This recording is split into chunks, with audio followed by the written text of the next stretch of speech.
안녕하세요. 그린빌 가족 여러분. 오늘 월요일 아침입니다. 이번 주는 정말이지 다사다난했던 우리 2020년의 마지막 주이면서 동시에 2021년 새해와 만나는 그러한 주간입니다.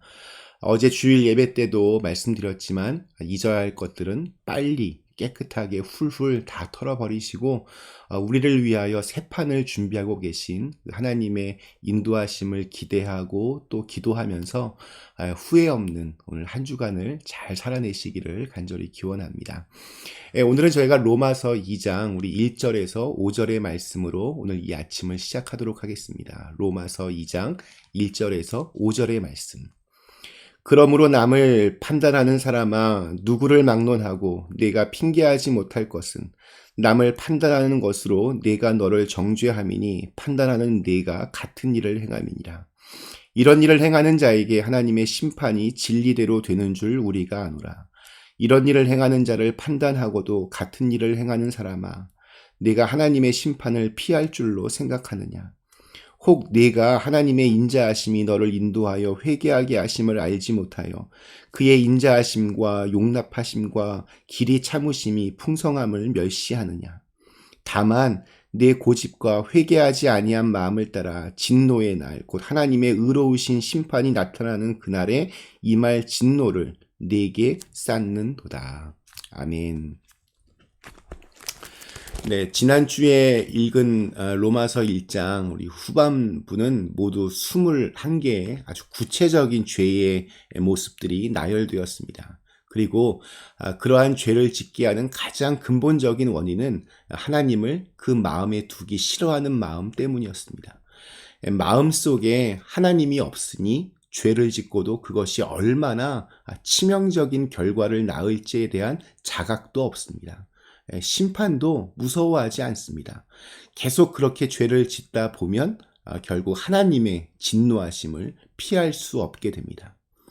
자, 그런데 바울은 오늘 2장 1절을 좀 약간은 뜬금없는 문장으로 이렇게 시작합니다. 그러므로 남을 판단하는 사람아, 누구를 막론하고 네가 핑계하지 못할 것은 남을 판단하는 것으로 네가 너를 정죄함이니 판단하는 네가 같은 일을 행함이니라. 그러므로 이 접속사가 나옵니다. 그러므로 따라서 우리 영어로는 therefore 이것은 앞에 부분을 최종적으로 이렇게 요약하고 결말을 지을 때 사용하는 그러한 접속사입니다.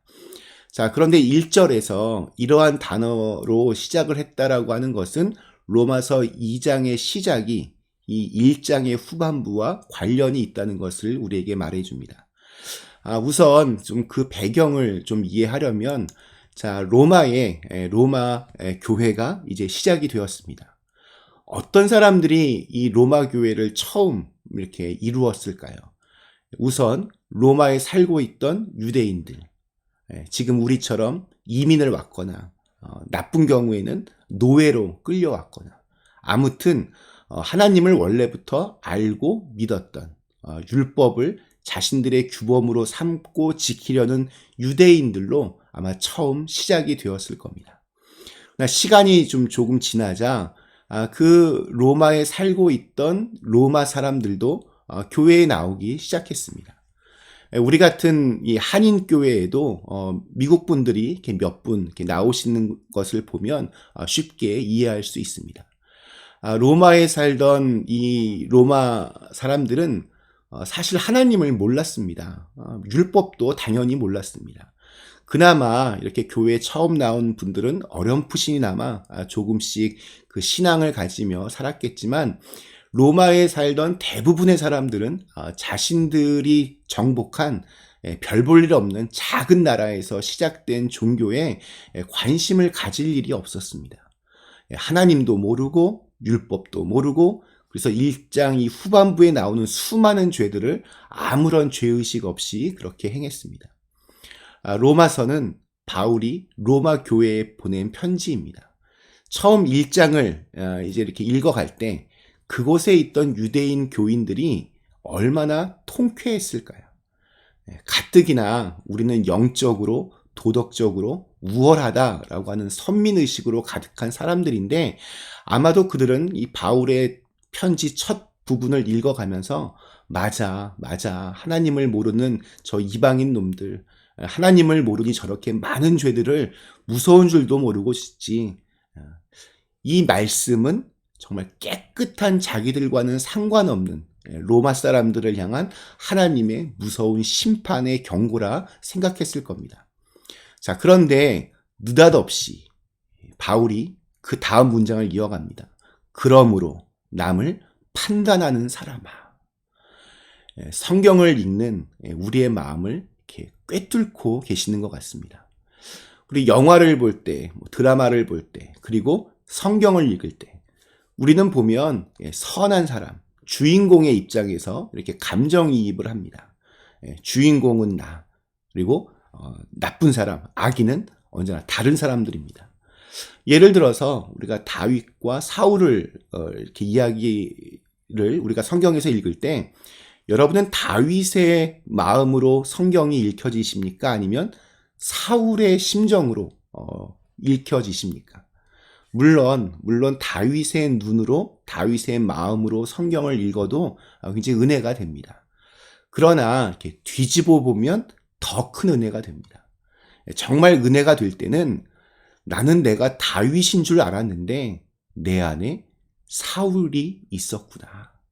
누군가를 향한 시기와 질투로 이렇게 망가져가는 그 사울의 모습이 내 안에도 있구나. 골리앗처럼 정말 내 힘만 믿고 큰 소리 치는 모습이 내 안에 있구나. 이런 것들이 느껴지게 되면 정말 또 색다른 그런 큰 은혜가 됩니다. 우리의 죄악된 모습 중 하나가 남을 판단하는 것입니다. 우리 잘 아는 말, 내가 하면 로맨스, 남이 하면 불륜. 대부분의 사람들이 그렇게 생각합니다. 그렇기 때문에 너무 쉽게 함부로 남을 판단하고 심판하게 됩니다. 우리 1절에서 왜 이런 표현이 나왔을까요? 이것은 로마 교회를 구성하고 있던 이 유대인 크리스찬들에게 포커스를 맞춘 말입니다. 우리는 선택받았고 이방인 너희는 하나님께 버림받은, 하나님과 상관없는 사람들이라는 편견을 지금 바울이 깨고 있습니다. 또한 이 말씀은 오늘날 먼저 하나님을 알고 믿는 우리들에게 던지는 메시지이기도 합니다. 그러므로 남을 판단하는 사람아. 여기서 이 판단이라고 하는 단어도 굉장히 중요합니다. 저는 비판과 판단은 이렇게 비슷해 보이지만 다른 말이라고 생각합니다. 여러분은 비판은 해야 될까요? 아니면 하지 말아야 될까요? 저는 비판은 해야 된다라고 생각합니다. 왜냐하면 누구도 완벽한 사람이 없기 때문입니다. 완벽하지 않은 사람들이 모여있는 이 교회 공동체도 마찬가지입니다. 비판이 없으면 우리 교회도 또 세상도 엉망이 됩니다.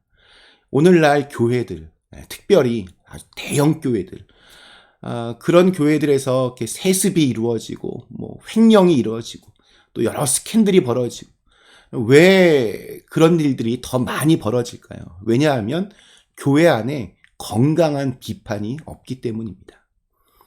그래서 목사님이 거의 하나님의 자리까지 그렇게 가게 되고, 그냥 다들 아무 관심 없이 자기의 유익만을 구하는 신앙생활을 하기 때문에 건강한 비판이 사라지기 때문에 교회들이 점점 타락해 가는 것입니다.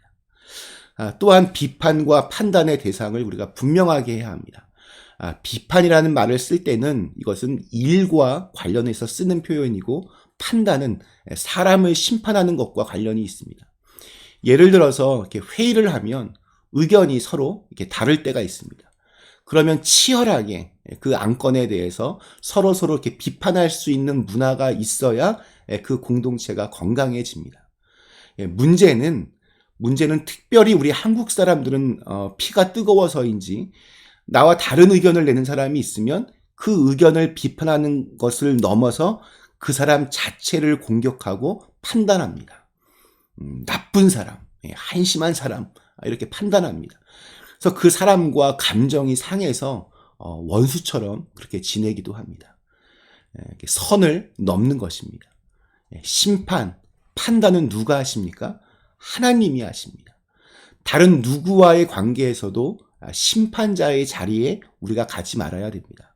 그것은 하나님께 맡겨야 됩니다. 성경은 오직 심판과 판단은 하나님의 몫이라고 말합니다. 왜 하나님만 심판하고 판단하실 수 있을까요? 우리 4절 말씀입니다.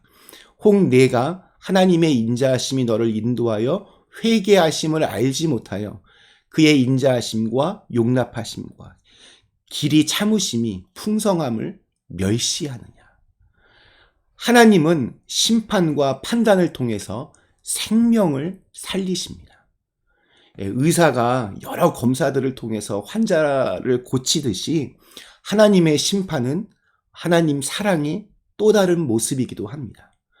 그러나 사람은 심판자의 자리를 감당할 재간이 없습니다. 우리의 판단은 그냥 그저 비난하고 파괴할 뿐입니다. 왜냐하면 우리는 끝까지 사랑할 능력이 없기 때문입니다. 그러나 하나님은 다릅니다. 하나님은 끝까지 우리를 사랑하십니다. 오늘도 죄인들이 돌아오기를 기다리십니다. 오늘 하루 우리 주위에 있는 사람들과의 관계에서 심판자의 자리에서 내려오시고 또 함부로 판단하는 죄를 범하지 마시고 다만 하나님께 맡기고 또 하나님의 인도하심을 구하는 그러한 날이 되시기를 간절히 기원합니다. 잠시 함께 기도하시겠습니다. 전능하신 하나님, 우리는 때때로 정말 하나님의 자리에까지 올라서서 함부로 누군가를 심판하고 판단하고 정죄하는데 참 익숙해져 있는 것 같습니다. 주님, 우리의 이러한 교만한 마음들 또 항상 하나님과 함께하지 못하는 우리의 적나라한 모습들을 주님 회개하오니 우리의 삶 속에서 오직 하나님만이 우리의 주인이 되어주시고 또 우리를 판단하시고 우리를 이끌어 가시는 그런 분이 되어 주시옵소서. 오늘 하루도 저희가 주님의 말씀 안에서 바르게 잘 살아내게 하시고 또 특별히 이 한 주간 정말 잘 마무리하고 또 잘 시작할 수 있는 은혜가 있게 하여 주시옵소서. 예수님의 이름으로 간절히 기도드리옵나이다. 아멘.